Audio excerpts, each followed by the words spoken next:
द्वितीय विश्व युद्ध के पहले आम आदमी जिस प्लास्टिक के बारे में जानता भी नहीं था, आज वही प्लास्टिक हमें सब जगह दिखाई देता है। जहां देखिए सिर्फ प्लास्टिक ही प्लास्टिक। खरीदारी करने जाइए तो प्लास्टिक बैग्स, बच्चों के खिलौने वो प्लास्टिक, और ये सजावट का सामान ये तक प्लास्टिक। आज प्लास्टिक हमारे जीवन का एक अभिन्न हिस्सा बन चुका है और प्लास्टिक से अलग होने की कल्पना भी कुछ असंभव सी लगती है। दूध और नमकीन से लेकर सभी प्रकार की खाद्य सामग्री के पैकिंग में पॉलीएथिलीन अथवा पॉलीथीन की थैलियों का उपयोग हो रहा है। यहां तक कि पेयजल भी इन्हीं थैलियों में पैक किया जा रहा है। यही थैलियां एक बार उपयोग करने के बाद फेंकने पर पर्यावरण के लिए गंभीर मुसीबत बनती जा रही है। एक सामान्य उपभोक्ता अच्छी कोटि की और घटिया पॉलीथीन थैलियों में अंतर नहीं कर पाता है। सस्ती थैलियां पुराने प्लास्टिक को गलाकर बनाई जाती हैं और प्रायः गहरे रंगों में होती हैं। इस प्रकार की थैलियों का उपयोग भी खाद्य सामग्री के रखने के लिए हो रहा है। ये थैलियां स्वास्थ्य की दृष्टि से हानिकारक हैं। अत्याधुनिक फर्नीचर, टेलीफोन तथा कंप्यूटर के कलपुर्जे प्लास्टिक से ही बने हैं। सजावट से लेकर रसोई घर में भोजन बनाने के बर्तनों के लिए इसका उपयोग हो रहा है। कृषि, अंतरिक्ष यात्राओं, चिकित्सा और परिवहन जैसे विविध क्षेत्रों में प्लास्टिक एक अपरिहार्य आवश्यकता बन गया है। सच तो यह है कि जीवन के छोटे बड़े सभी क्षेत्रों में इसका प्रवेश हो चुका है। दवाइयों के पारदर्शी कवर, कॉन्टैक्ट लेंस तथा डिस्पोजेबल सिरिंज के निर्माण में प्लास्टिक का उपयोग हो रहा है। लेकिन यही जीवन रक्षक सामग्री इस्तेमाल हो जाने के बाद कचरे के रूप में प्रदूषण की समस्या को जन्म दे रही है। विकसित देशों में प्लास्टिक की प्रति व्यक्ति खपत लगभग 40 किलोग्राम प्रति वर्ष है।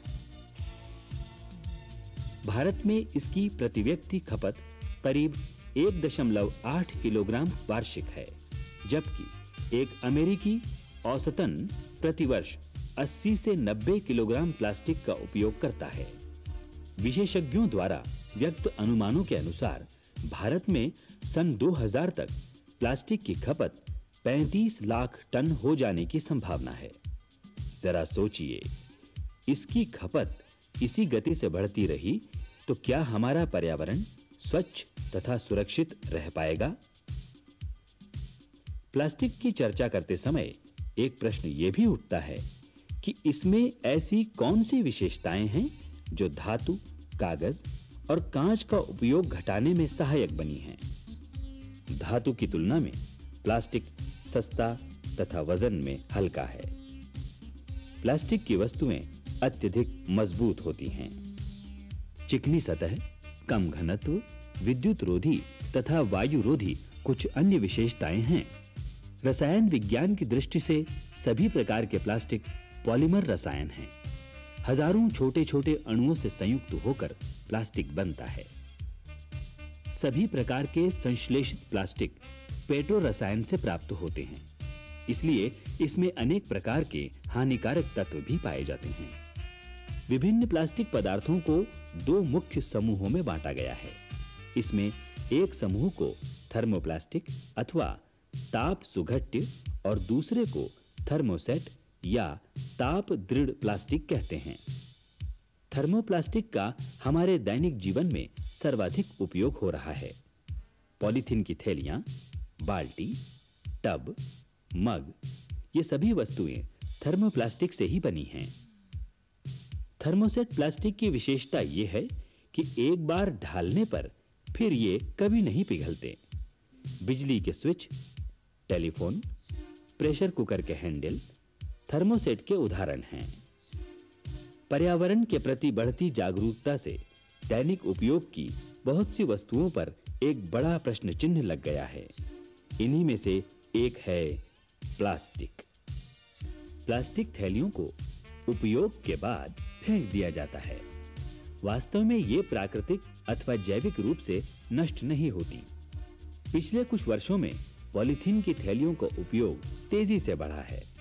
जहां 10 वर्ष पहले शहर में निकलने वाले कचरे में पॉलीथीन थैलियों की मात्रा आधा प्रतिशत से कम होती थी, वहीं आज इसकी मात्रा करीब 10% है।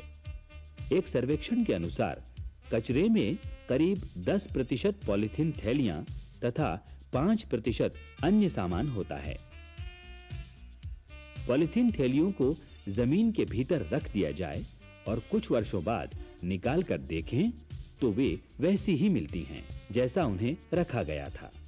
प्लास्टिक के निर्माण प्रक्रिया से लेकर व्यावहारिक उपयोग समाप्त होने के बाद दीर्घ अवधि तक कचरे के रूप में बने रहने से प्रदूषण फैलता है। प्लास्टिक कचरे को जलाना उचित नहीं है, क्योंकि जलाने पर कई तरह की जहरीली गैसें निकलती हैं और वायुमंडल को प्रदूषित करती हैं। पीवीसी प्लास्टिक जलाने पर क्लोरीन गैस निकलती है, जबकि पॉलीयूरेथेन से नाइट्रिक ऑक्साइड गैस निकलती है। पॉलीयूरेथेन से निकलने वाले धुएं में खुजली पैदा करने वाले पदार्थ होते हैं, जो त्वचा को नुकसान पहुंचाते हैं। प्लास्टिक निर्माण के समय बेंजीन, एथिलीन, ज़ाइलिन आदि विषैली गैसें निकलती हैं। ये गैसें मनुष्य के स्नायु तथा रक्त संचार तंत्र में पहुंचकर विपरीत प्रभाव डालती हैं। भूमि पर प्लास्टिक कचरे का प्रभाव विस्तृत है। जमीन पर पड़े कचरे के ढेर से धीरे-धीरे कैडमियम और सीसा जैसी धातुएं रिसती रहती हैं और वर्षा के जल में घुलकर भूमिगत जल स्रोतों को प्रदूषित करती हैं।